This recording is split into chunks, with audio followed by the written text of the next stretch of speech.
Hi everyone, welcome to World of Tanks with StewiejP. I'm Stewie and this is a Clan Wars battle between MI6 and BTN. This is my first experience calling a battle at Tier 10, and anyone who calls Tier 10 battles regularly has my utmost respect. It does take a lot of concentration, and when you've got clan members like I have at MI6, they make the job a lot easier in following direction and working on their own when I can't see what they're doing, which makes it really easier.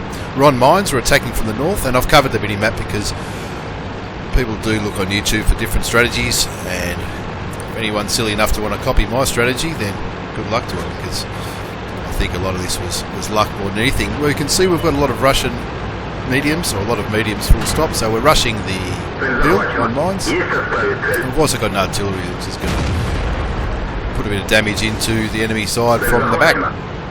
This was, as I said, this was my first experience calling a Tier 10, and you'll see there are points in the game where it looks like I'm not really playing, and that's probably because I'm trying to think about what to do.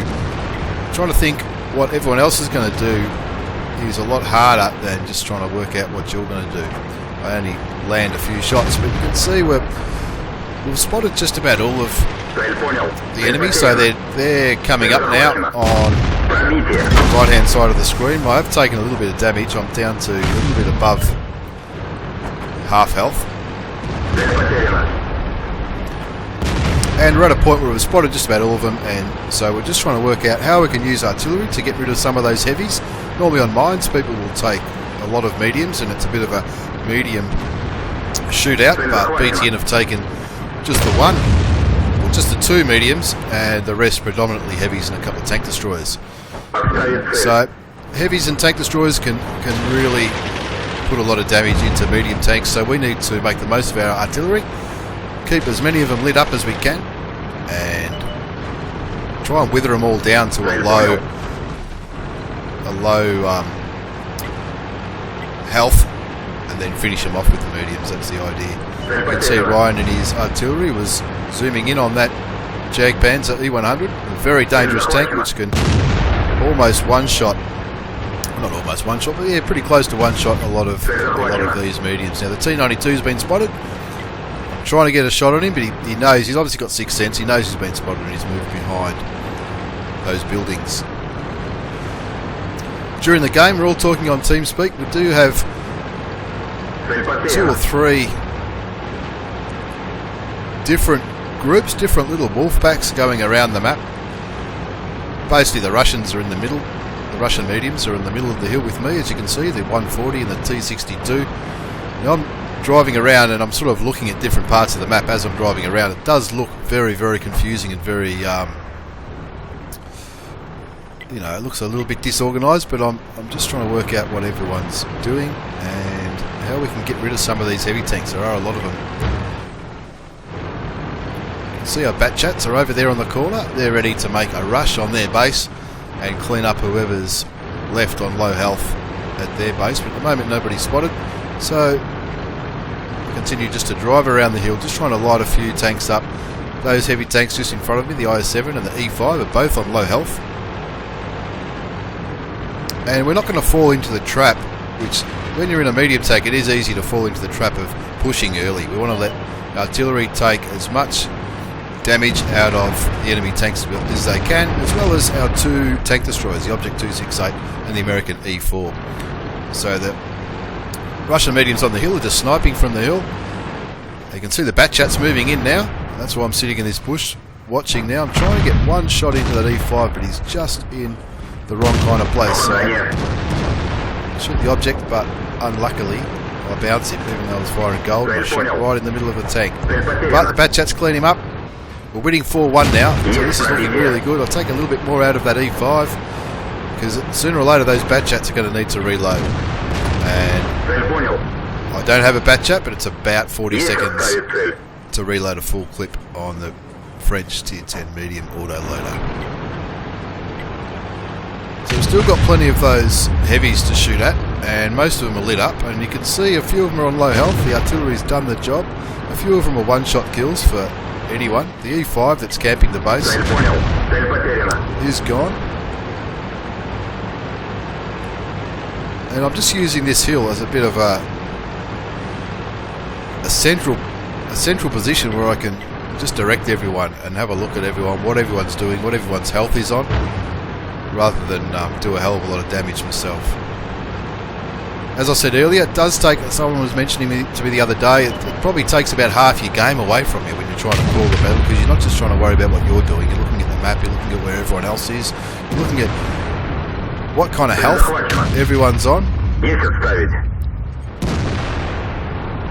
and trying to make sure that you win the game as best you can without losing too many tanks. Now, we've gotten rid of their mediums as well as their waffle trager. Their Jag Panzer is about 3/4 health by looks for him, but he's in a pretty good artillery safe position.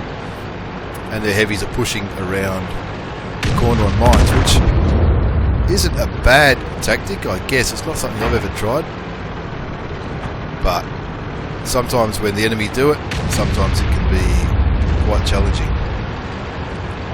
Now BTN have been quite patient, just sitting there, those heavies. They have copped a lot of shots from artillery. Our E5 and our E4 are pushing around the hill while our Russian mediums keep lighting them up for artillery on top of the hill. I'm coming around to try and help them and keep them spotted while the E5 and the E4 reposition into a better spot where they can do a little bit more damage than if they were just to push onto those heavies, because some of those heavies are at quite full health.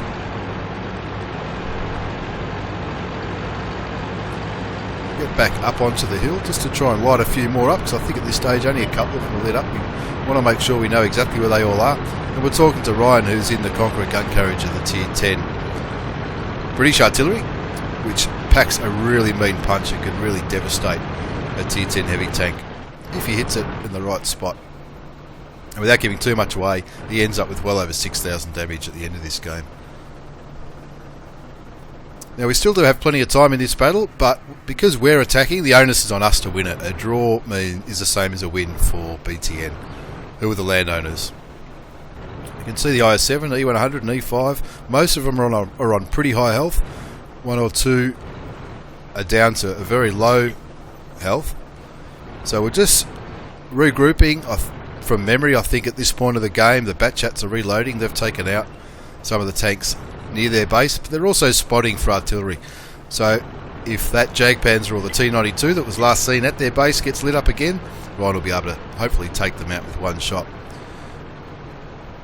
They're all moving down on the water's edge, and we're all repositioning, and the autoloaders are reloading and the artillery is reloading to get into a position to make one final push. We're winning 5-3, so we're not absolutely smashing it, but we do have a slight edge on how many tanks are left.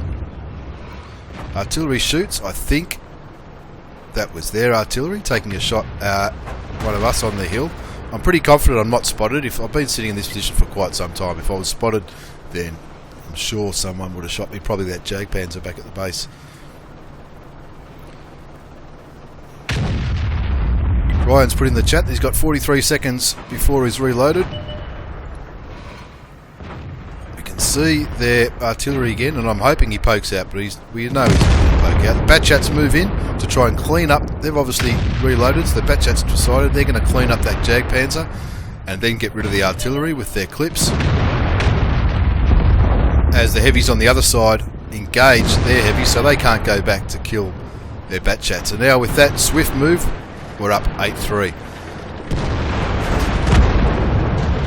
And now 9-3. Now having only done 642 damage at this stage of the game, and I'm not used to surviving a battle, I jump off the hill and start engaging these heavies from what I thought would be behind, but they've actually all turned around to take shots at those tanks of ours that are on their base.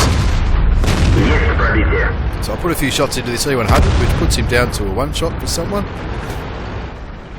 And there's still two E100s out here that are on pretty much full health, as well as a couple of IS-7s and another E100 who is on half health. I get ammo racked by that IS-7. Don't realise it because I'm looking at the map, I'm looking at the score, we're looking pretty good at 10-3, 11-3 now, and I don't even repair my ammo rack, I don't think. So I'll move out here. I've probably already used repair it now. But 12-3. It's looking really good for us. Everyone's pushed in at the right time after we've taken out those ones that are camping. The E100 kills me because it's very rare that I survive a Claymores battle. And now it's just a case of mopping up, pushing into the E100 and the IS-4. Batchats are reloading. Artillery's just getting out the way just to make sure that none of them get a shot on him and lock him up for next time, but I think he's pretty safe over there. And that, ladies and gentlemen, is how MI6, the coolest clan in the universe, got on the map. Thanks for watching. Take care and bye for now.